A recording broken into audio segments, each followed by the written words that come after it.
Morning, good morning, good morning. It's a lovely day. We are going to sing a song, and we'll sing it together. We've sung it before, so feel free to And we're working raise on your getting voices. the. Let's We'll have the words up on the screens in the future. One, Yeah. two, three, four, All right. 5, 6. Who am I that the highest king would welcome me? I was lost, but he brought me in. Oh, his love for me. Yes, his love for me. Who the sun sets free, always free indeed. I'm a child of God. Yes, I am. Free at last, he has ransomed me. His grace runs deep. While I was a slave to myself, Jesus rescued me. Yes, he rescued me. Who the sun sets free, oh, is free indeed. I'm a child of God. Yes, I am. In my Father's house, there's a place for me. I'm a child of God. Yes, I am. I am chosen, not forsaken. I am who you say I am. You are for me, not against me. I am who you say I am. I am chosen, not forsaken. I am who you say I am. You are for me, not against me. I am who you say I am. I am who you say I am. Who the sun sets free, oh, he's free indeed. I'm a child of God. Yes, I am. In my Father's house, there's a place for me. I'm a child of God. Yes,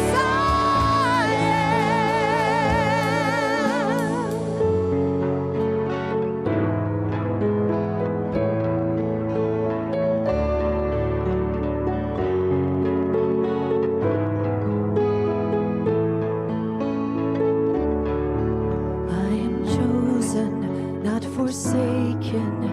I am who you say I am. You are for me, not against me. I am who you say I am. I am chosen, not forsaken. I am who you say I am. You are for me, not against me.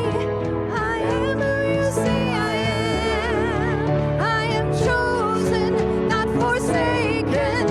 I am who you say I am. You are for me, not against me. I am who you say I am.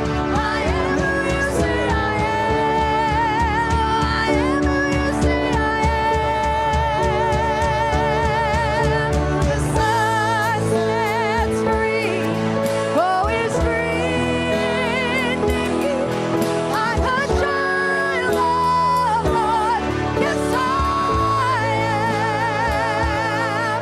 In my Father's house, there's a place for me. I'm a child of God. Yes, I am. Woo! Thank you. Great job. Wowzers. That should get your blood flowing this morning. So good to have you back, Noelle, and thanks you, the rest of the band, for just getting us in that right space this morning as we say good morning to all of you, and good morning to those who are joining us through Facebook or through our YouTube live stream service. I already saw that Rick was on this morning saying, yes, I am. He's declaring it for himself this morning. And we're just grateful for this opportunity to continue to grow and to inspire that spiritual growth within ourselves and within others. That is the mission that we hold here. We do it in a myriad of ways, and I'm really excited that yesterday we started to reimagine how that might look and feel and outpicture in our community. We had about 25 come and join us for a session where we just asked ourselves some broad and big and deep questions about how it is that we see the mission being fulfilled as and through Center of Unity. And we still have those opportunities, and we hope that you will be willing to participate in those next Sunday at 1 p.m. on Zoom. We will also be doing the exact same thing that we did yesterday. We'll just be doing it all electronically. And we certainly encourage you, whether you've just started coming and being a part of Center of Unity, you don't have to be a member here. We want to hear from everyone how it is that we can really touch people and inspire people and continue to grow individually and collectively to be a light into our world, because we need it right now. We need to have love be the presence in all that we do and the way in which we engage in our world and in our lives. I am also aware of and just want to remind everyone, we have not changed our protocols here, but you know, there's a lot happening in this COVID pandemic still in our world. And so I just want to encourage everyone to do what feels right for them. You know, we've got some wearing masks.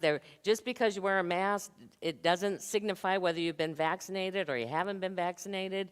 It just means that for their own safety and protection, they're feeling like that's where they need to be today. And if that's you, please feel free to do that. If you're comfortable without it, that's okay too. If you want to keep some space, then, you know, just be sure to let people know if they're coming in for a hug today, you know, for your health and mine, we're going to have a little, we're going to do one of these instead of one of these. So we all know we're intelligent beings here and know that everyone will do exactly what's right for them. And certainly, you know, we're very grateful that we have this option now that people, if you're not feeling that great, that may be a day that you stay home and you join us on our live stream. So we just take this energy that we've been feeling this morning, knowing that the universe, God, is for us, as we spend just a brief moment in that connection through prayer, knowing, God, that you are right here in the midst of us. You are the very breath that we are breathing. You are the love that binds and connects not only each of us, but all of life together. And we commit on this day to, as often and as deep as we can go, to be that presence of love, so that we can be the center of all of the storms of conflict that swirl around us, so that we can show up and be the way of God. We're grateful for these truths and these principles and the example of the one that you sent to show us how indeed we can be the only and the expression of the Christ in our world. And so it is, and so we allow it to be. Amen.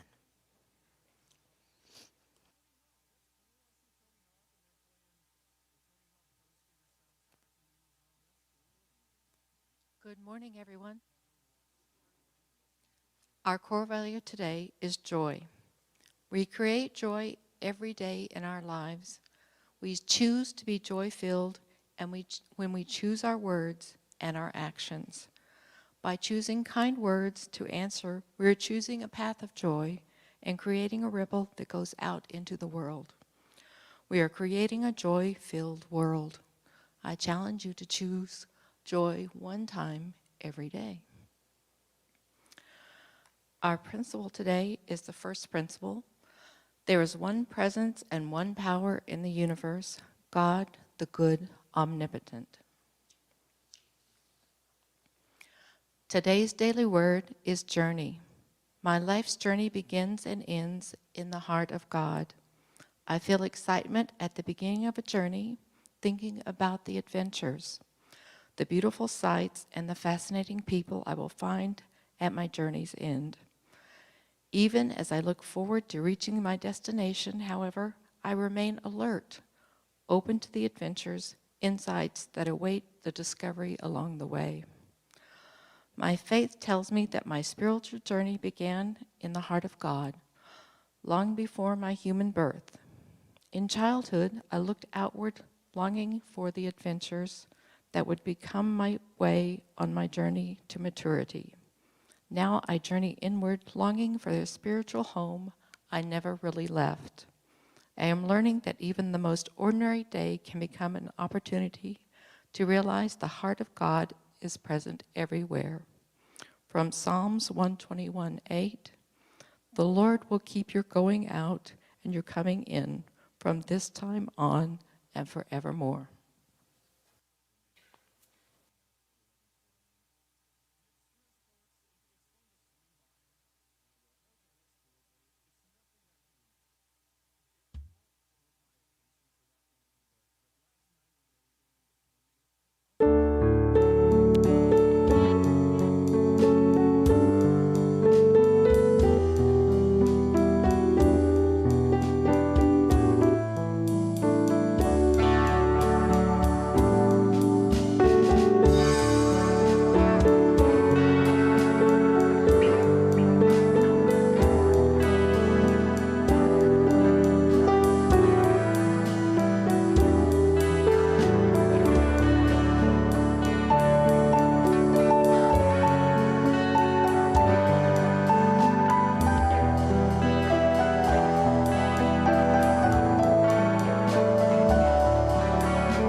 So today we're going to explore how we deal with the enemies in our lives.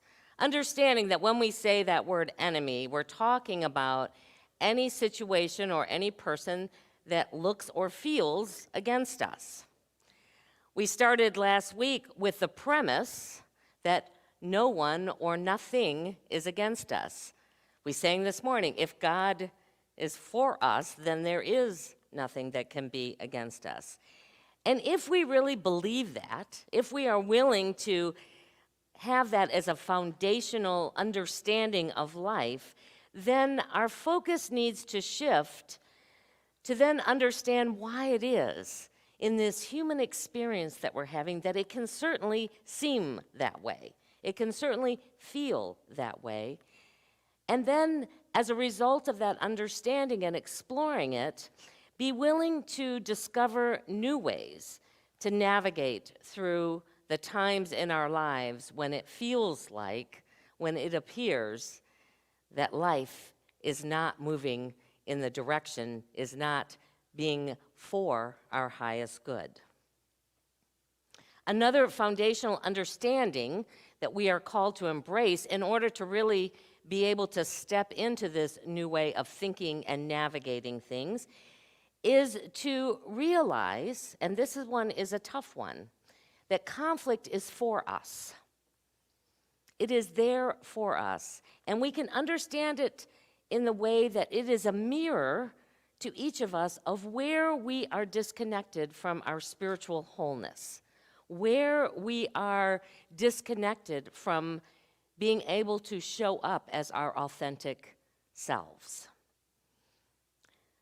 Reverend Dr. Gary Simmons, who has written the book, The Eye of the Storm, which I'm using as part of the focus on this series that we're having, he writes this. He says, conflict brings us to the edge of our resourcefulness. And that is why the idea of embracing conflict is so unnatural and even frightening. It brings us to the edge of the way we know how to be and engage in the world and stretches us to discover even more. And when we can remember that conflict comes to us, no, rather, that conflict does not come to us, rather, it comes from us. Because the same event can happen at different parts of our lives, and that event can feel very disconcerting depending upon where we're at in one moment, and then we might experience it a few years later, and in our growth and wisdom now, that same event can show up and we can be in that center of peace. We can see that whatever's unfolding is really there as a soul's growth opportunity. Now, I know that sometimes I go, come on, really? Have I not grown enough? Can I just have, And yet, as I've been willing to embrace this, it's helped to shift me to say, I want to get what's here for me right now because I don't want to do this again. If I can really get what it is that I'm to learn and grow through, then perhaps I don't have to keep repeating these same kinds of difficult experiences. Conflict arises when we have inner competing intentions and they clash. It's a good place to understand. For our human ego, for that human part of us, it is single-focused on keeping us safe and being happy. And by happy for the ego, that means everything feels good. That, we're not having those sensations of fear or worry or disconnect. We're happy when that's happening, and to be valued.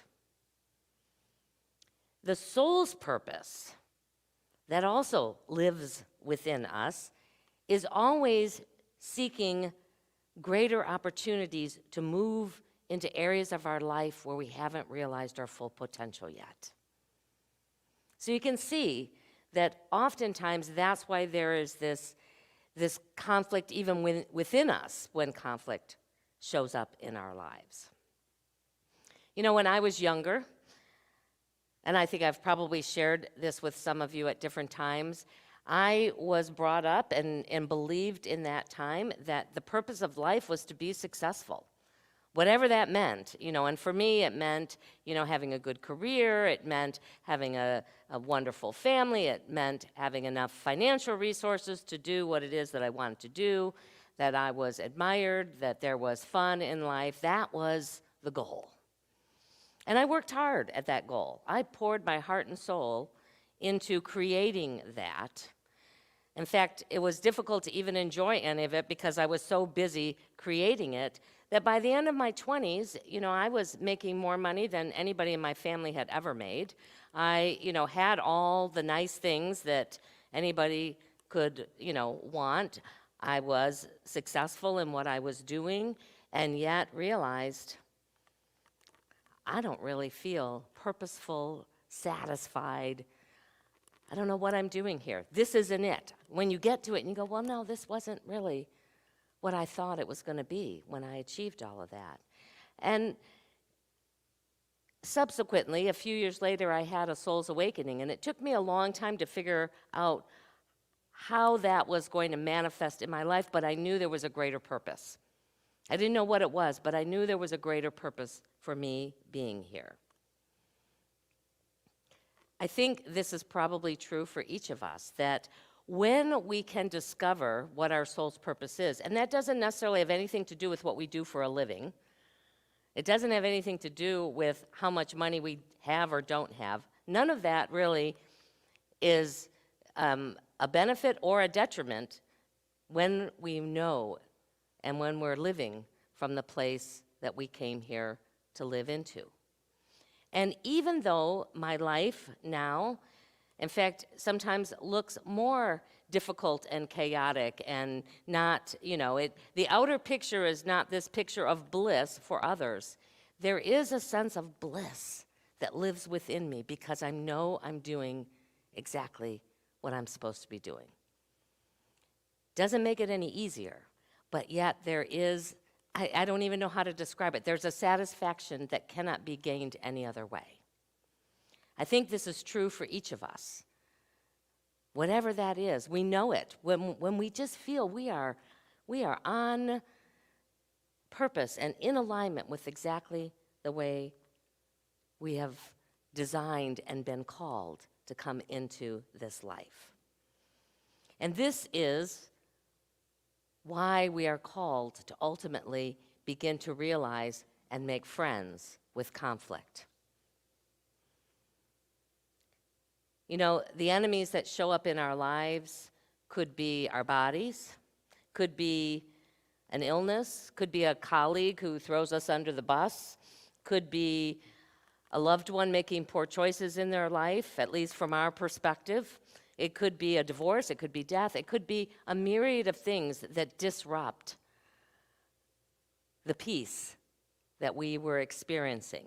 And I'm just curious, for you, well, let me share this one quote first, because this is important too. So here's how you know that the enemy has arrived.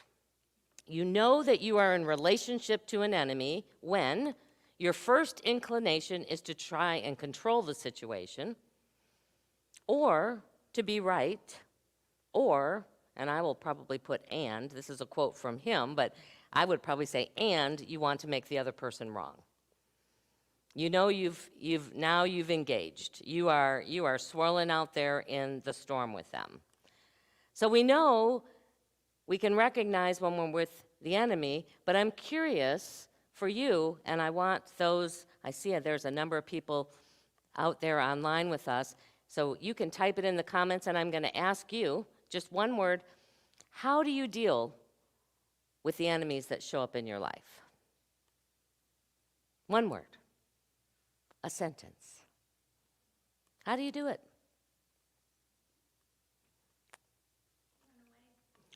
Sometimes it's to run away. Sometimes it's to gather our, one of the things that I used to witness myself doing all the time is, well, I know I'm right, so let me gather my forces that will also agree with me and tell me I'm right, so we can create a little army to make sure the enemy knows why they're wrong. What else? What else do you do? Pray and meditate. That's a great way to begin. Say again? Talk it through. That's another way. Let me see what we got here. Pause, breathe, try and understand is what Rick's saying out there in virtual land. Anybody else? Well, say again? Agree to disagree. Look at it as the observer. That's a good strategy. It'll get you closer than gathering your army, because gathering the army, in my experience, has never caused the conflict to dissipate. If nothing else, the other side's ratcheting up with their army, and we're preparing to go to battle. Well, Jesus gave us some very specific instructions on how to deal with the enemy, and that's what I want to share with you this morning. In the book of Matthew, in the 5th chapter, verse 44, and this also shows up in Luke in a slightly different way, he instructs us, and this is what he says: love your enemies, bless them that curse you, do good to them that hate you, and pray for them that despitefully use you and persecute you. This is one of those where I think as Christians we often go, yeah, that was nice, yeah, that was good instruction. But I really want to break this down to see how we can take this very specific teaching and begin to try and apply it to our lives. Jesus, when he talks about the enemy and how we can take that energy of transforming an energy into a friend, first instructs us to love. And to love means to accept. Sometimes that's the first step we have to take, is to accept this is where I am, this is where life is right now, this is the state of this relationship or the state of my body right now. To embrace and to value. So when we talk about loving our enemy, those are some of the beginning steps that we can take. He instructs us to bless, and to bless something means to endow that situation or that person with the capacity to be a force for good in your life. To begin to say, this is here for me. Let me see what I can learn and discover and grow as a result of it, for then I am blessed. He also instructs us to do good, which means to do the right thing. To be the person who says, I am going to not allow my humanness to direct how this is going to go. I'm going to come from that place of love and allow love to guide me to what that right thing is. And ultimately, as someone suggested, to pray. And to pray means to give our thoughts to God and be willing to hear what God is helping us to understand in this process.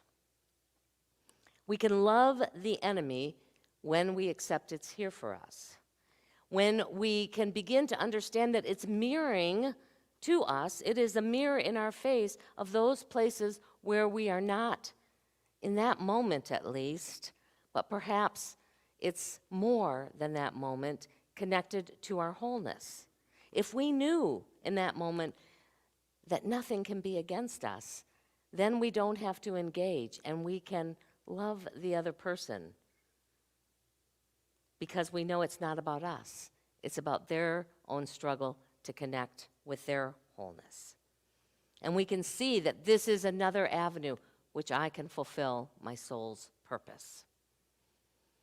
As we bless something, we can realize that that situation, what is in front of us right now, can be a source for good for us.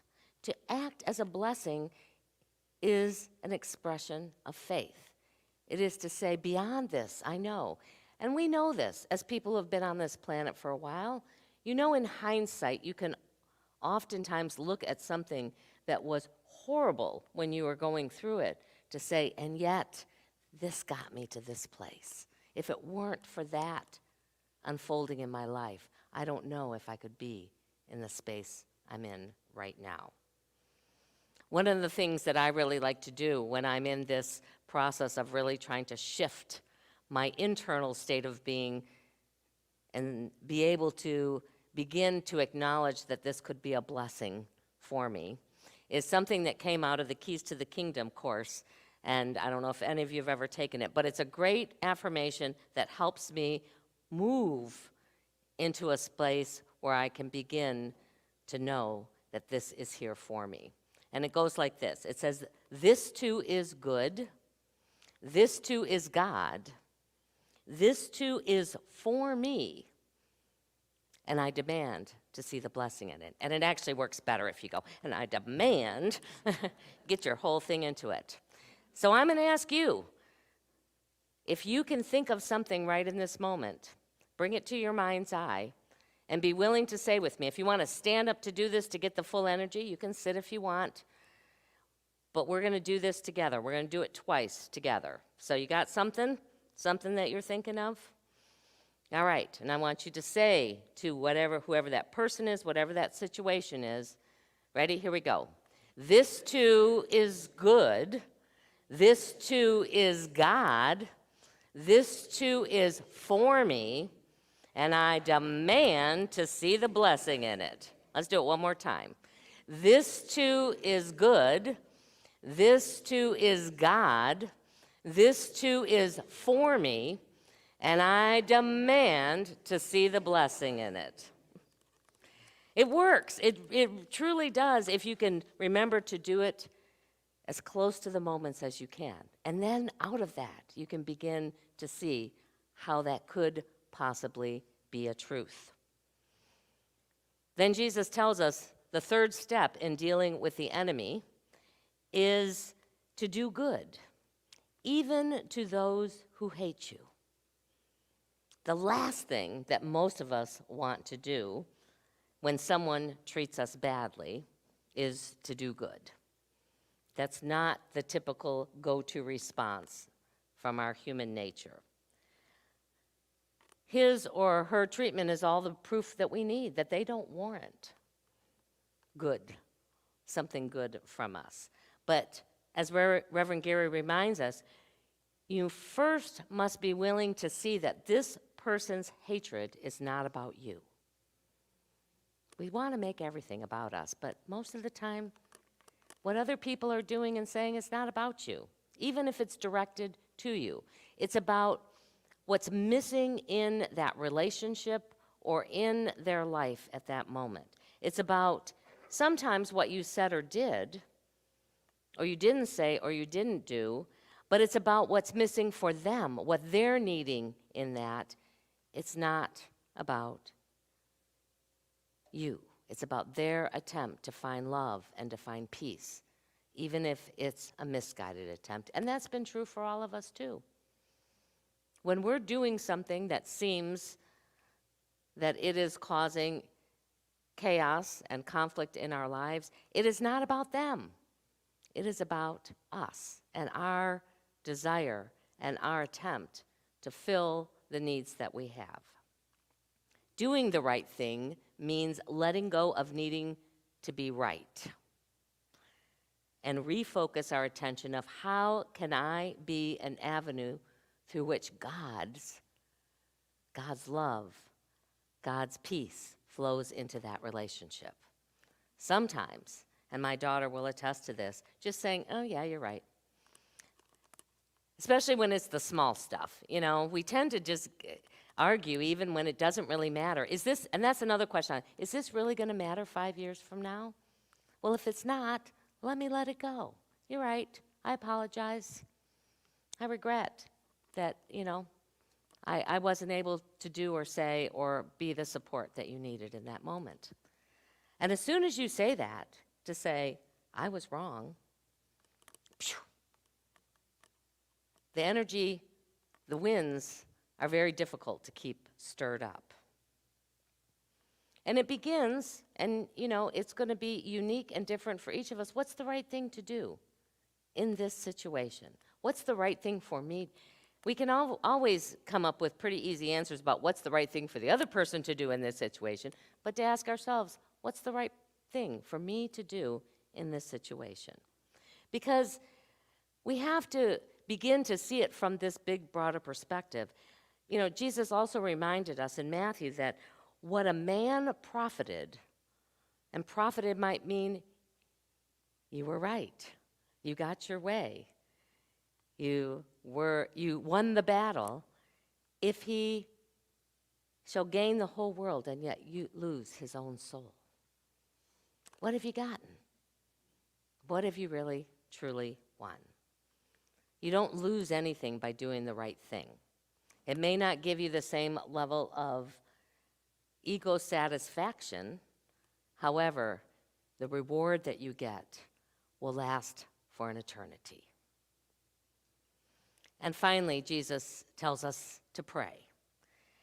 And praying for our enemies is a way to shift our attention back to our center. When we can begin to reconnect with who we are, who our spiritual identity is, and then be able to see this relationship and pray for this situation to be an avenue for healing and growth. And that's ultimately what we pray for, is that we want healing and we want to grow through this. When Jesus was on the cross, he prayed for his enemies. Father, forgive them.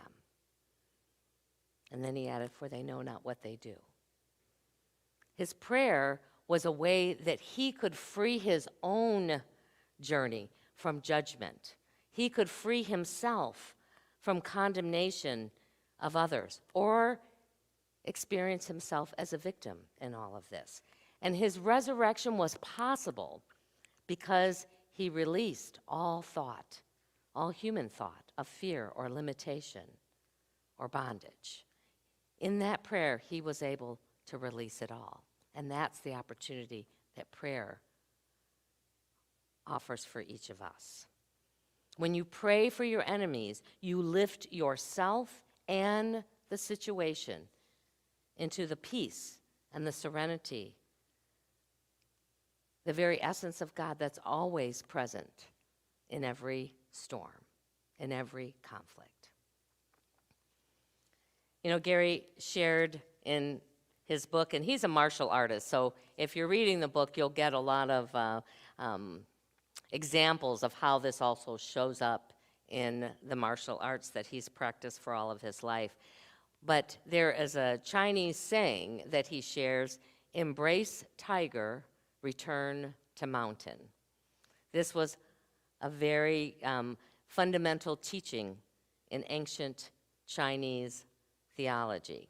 And it means that we can only return to the mountain, which represents peace and harmony, by embracing the tigers that cross our paths. And when it comes down to putting this into practice, our human nature wants to do just the opposite. We want to run, or we want to get out our spear or our gun and kill the tiger, or we just simply freeze and are unsure what to do.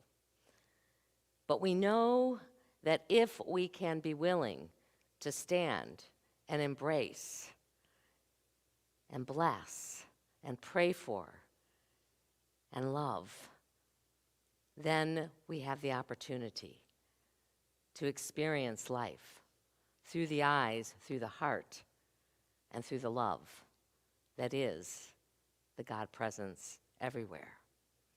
And so that is our opportunity. And paradoxically, it's the only way that we'll really get to that place of peace. Sometimes our humanness needs to know what's in it for them, too. Well, we'll get to be in a better space of peace. So I invite you right now to join with me as we move into a short time of meditation. Just wherever you are,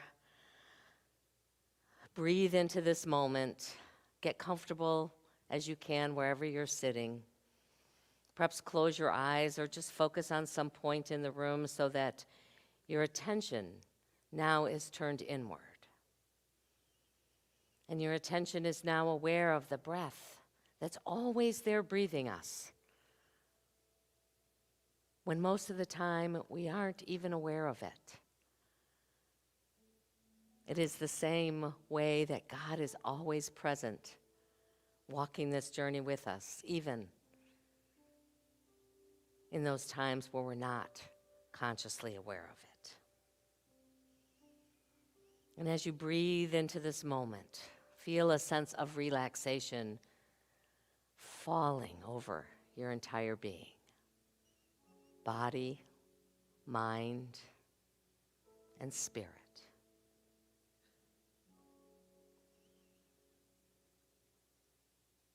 And in this inner sanctuary that we can always tap into when we're willing to take the few moments to bring our attention back to the center of our hearts, which is where God lives within us, which is where divine wisdom flows through us, which is where the peace that cannot be moved by the outer winds is steady within us. In this space, see if you can't bring into the mind of the heart someone or something that is disturbing your peace, that feels like there is conflict stirring around it.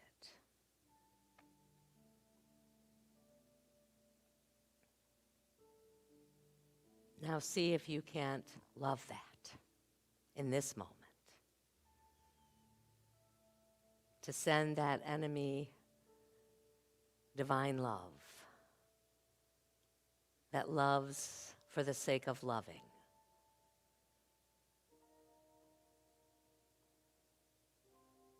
See if you can't catch a glimpse of how this might be good for you, that it might actually bless your life and your life's journey.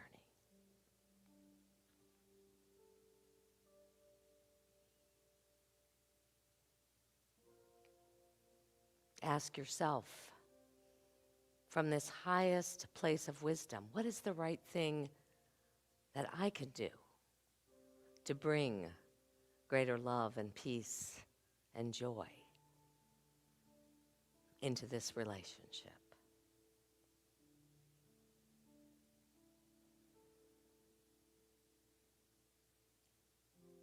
And to pray, to be willing to just give this to the God of your being, to ask that that divine energy that is God's love be the guide, be the source, be the center of this relationship.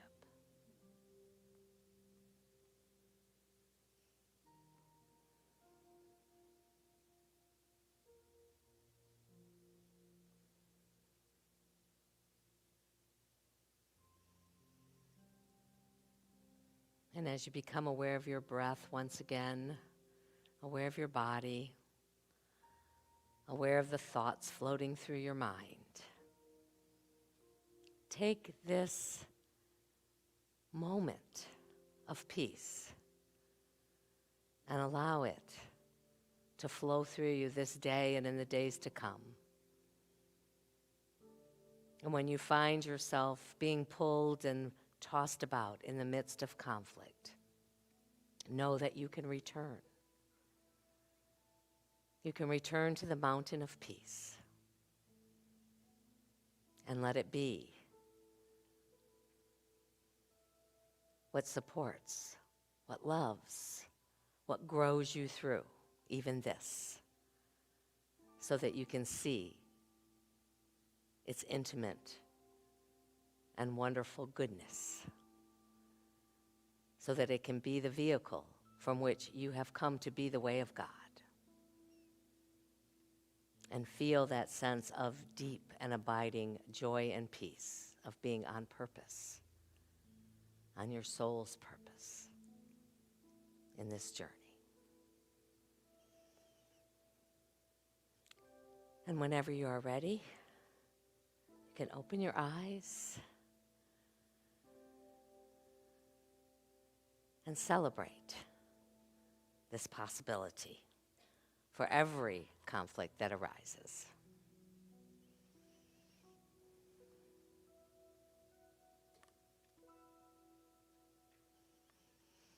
You know, this journey to be love in the middle of conflict, it's not easy. It's not something that we will naturally, at least from our human perspective, say, yay, let's do it. But it is what you have come to this planet at this time, in this moment, to do.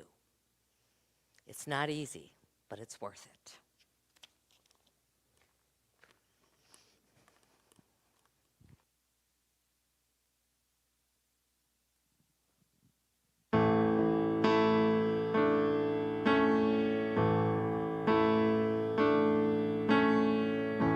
Love's not a feeling, love's not convenient, but I know love can change your life. Love takes sacrifice, like a knife. Sometimes love will make you cry.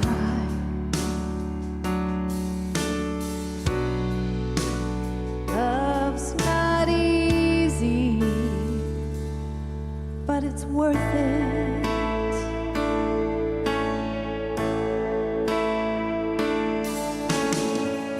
Love is a hunger. Love won't leave you empty. See, it's the language of the heart.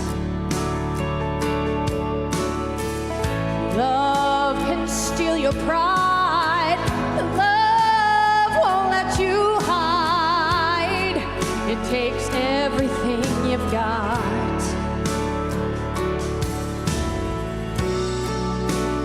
Love's not easy, but it's worth it.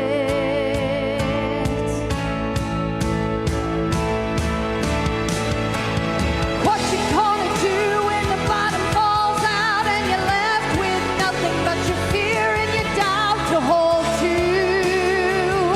Who will hold you? Where you gonna run when it's all on the line and you're looking for someone to save your life? Save your life. Love can heal you. Love can heal you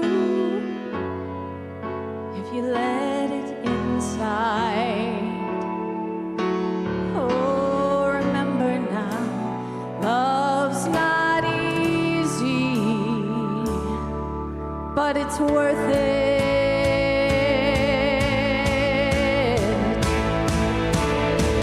Oh, what you gonna do when the bottom falls out and you're left with nothing but fear and your doubt to hold to?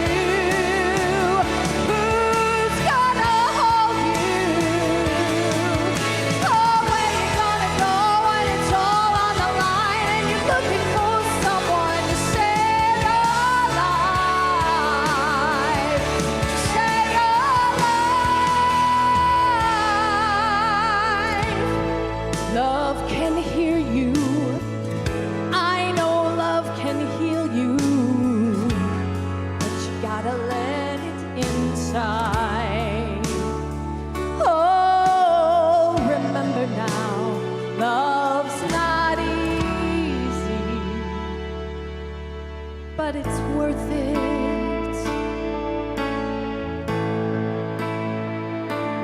Oh yeah, it's worth it.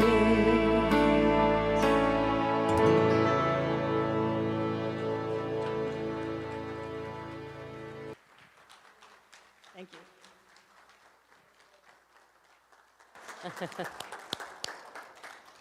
And that is what we call a musical exclamation point. I love it. Well, it is our opportunity now to share of our financial good with Center of Unity. It is through your loving gifts that allow us to do all that we are called to do. It allows us to continue to live out the mission, to inspire this spiritual growth and to bring greater love into our world. And so I hope you give whatever it is that you choose to give today with that energy of love, that we always invite that flow of love, of giving and receiving that energy of love in all that we do. In a few minutes here, few moments, the ushers are going to invite you to come up row by row and share your gift in the large basket here. And then, because we are always in that flow of giving and receiving, we would invite you to take an affirmation that are next to the baskets to bless you for this week. These are all Eye of the Storm affirmations now, so there'll be ones that will help you as we're navigating these this journey of exploring conflict and how we can show up in a transformative way through it.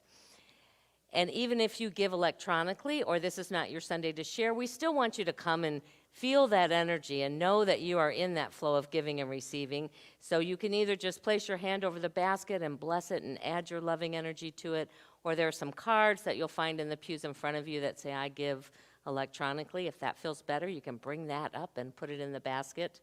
And we certainly don't want to leave out anybody who's watching us via Facebook or YouTube.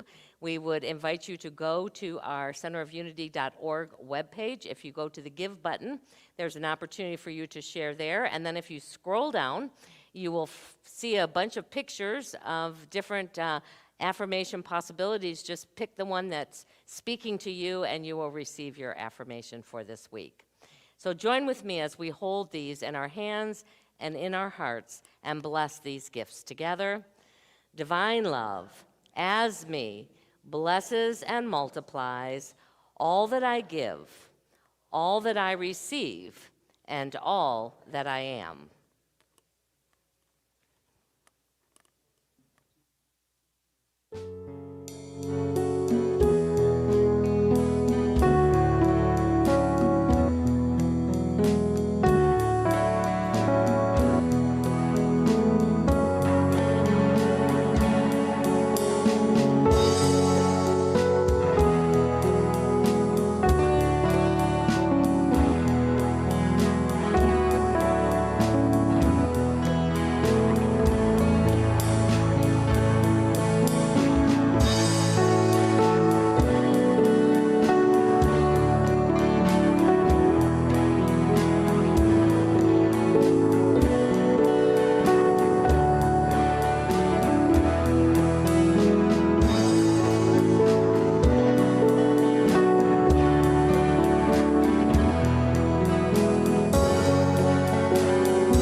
So if you're watching us for the first time, we're glad you have chosen to join us. We invite you to visit our website and fill out the Connect card there. And if you're local, we invite you to visit us in person and join in the fellowship here.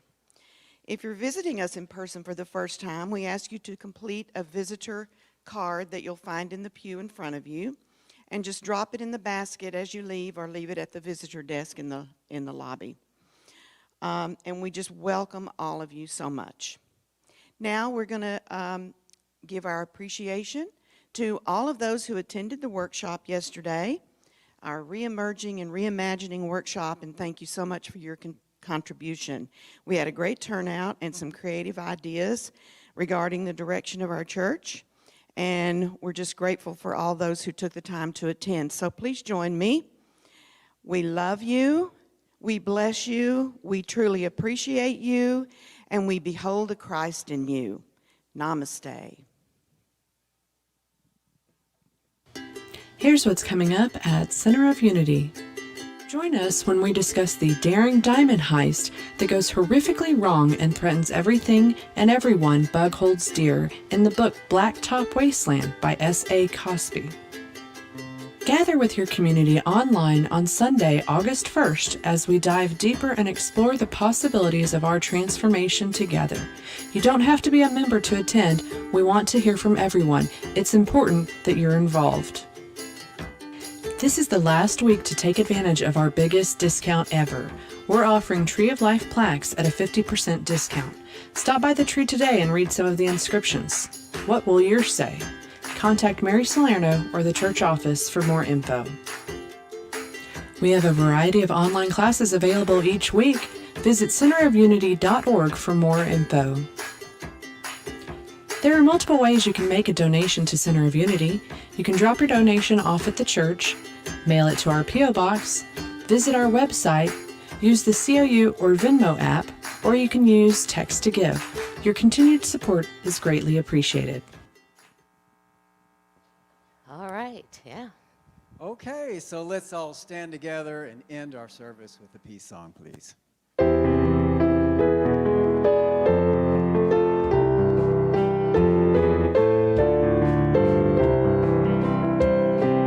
Let there be peace on earth, and let it begin with me.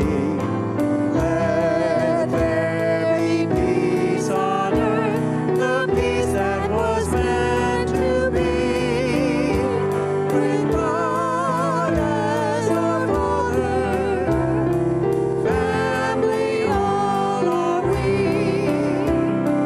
Let me walk with my family in perfect harmony. Let peace begin with me. Let this be the moment now. With every step I take, let this be my joyous vow. To take each moment and live each moment in peace eternally. Let there be peace on earth, and let it begin with